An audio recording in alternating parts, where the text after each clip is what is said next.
সিকিমে লাগাতার বৃষ্টিপাতের জেরে তিস্তা নদীর জলস্তর বেড়ে যাওয়ার আশঙ্কা তৈরি হয়েছে। এই পরিস্থিতিতে জলপাইগুড়িতে তিস্তা পাড়ের বাসিন্দাদের সতর্ক করতে মঙ্গলবার গভীর রাত থেকেই মাইকিং এর প্রস্তুতি শুরু। সদর ব্লকের খড়িয়া গ্রাম পঞ্চায়েতের অন্তর্গত বিবেকানন্দ পল্লীর 168 নম্বর বুথের পঞ্চায়েত সদস্য জয়া সরকার বিশ্বাস রাতে তিস্তা নদীর জলস্তর বৃদ্ধির সম্ভাবনার খবর পেয়ে দ্রুত উদ্যোগ নেন। তিনি নিজে নদীর পাড়ে গিয়ে পরিস্থিতি খতিয়ে দেখেন এবং স্থানীয় বাসিন্দাদের সতর্ক করতে মাইকিং এর ব্যবস্থা করা হয়। এলাকার বাসিন্দারা জানান, তিস্তা নদীতে জল বাড়লেই তিস্তা পার ও চর এলাকায় আতঙ্ক ছড়িয়ে পড়ে।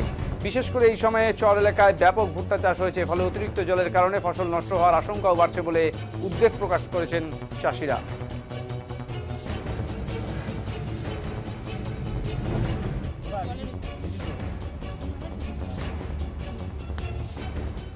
একটি সরকারি ঘোষণা, সিকিমে অত্যাধিক বৃষ্টিপাত হওয়ার কারণে জলপাইগুড়ি জেলা প্রশাসনের তরফ থেকে তিস্তা নদীতে লাল সতর্কতা জারি করা হয়েছে।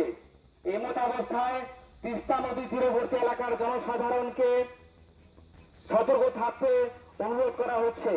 বিশেষ করে যারা তিস্তা নদীর এলাকাবর্তী স্থানে বসবাস করেন তাদেরকে নিরাপদ স্থানে উঠে আসার জন্য অনুরোধ করা হচ্ছে।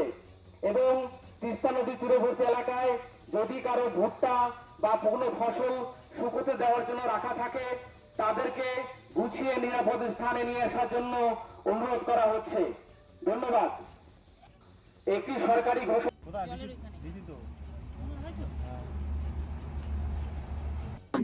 সুশান্ত ভক্ত। তিস্তার পরেই বাড়ি আমাদের। তিস্তা আসেন কি হ্যাঁ, তিস্তা আসে যে খবর পেলাম যে তিস্তার জল বাড়বে, ওই জন্য খবর পেয়ে আসলাম। কি খবর পেয়েছেন? জল বাড়ছে। খবর পেয়েছে জল বাড়বে। কি করেন? আপনি আমার এদিকে টুকটাক একটু কৃষি কাজ করি। তিস্তায় জল বাড়লে তো চাষের মধ্যে ফসল রয়েছে। চাষের মধ্যে আমার ভুট্টা আছে, কোথায় আছে? ভুট্টা মাঠে আছে এখন, তিস্তার পাড়েই আছে।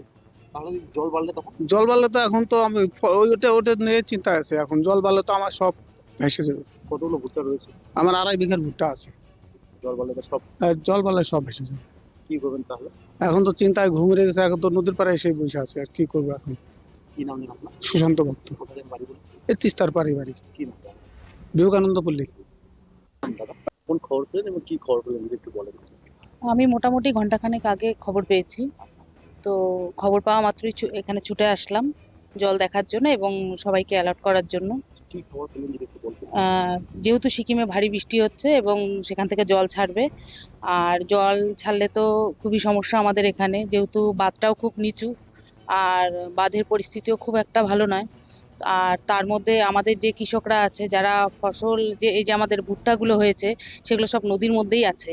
হ্যাঁ, তো বেশি জল হলে তো ওটাও ভেসে যাবে, এটাই একটা চিন্তার কারণ। আর তারপরে মানুষের তো প্রাণের একটা আশঙ্কা থেকেই যায়। আপনার ভোট তো একেবারেই তিস্তার উপরে। একদম লাগোয়া, হ্যাঁ, কি লাগবে? তিস্তা নদী লাগোয়া আমার একদম বুথ। হ্যাঁ, এই জন্য তো আপনাদের ভারী চিন্তা থাকবে। একদম প্রচুর চিন্তা। এই যে কত কৃষকের ফসল রয়েছে এখন তিস্তার মধ্যে বলে? তাও তো আমাদের টোটাল এরিয়ার মধ্যে মোটামুটি 1-1.5 হাজার কৃষক তো হবেই।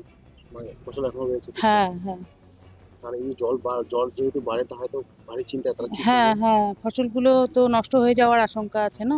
ইতিমধ্যে কি মাইকিং শুরু হয়েছে? মাইক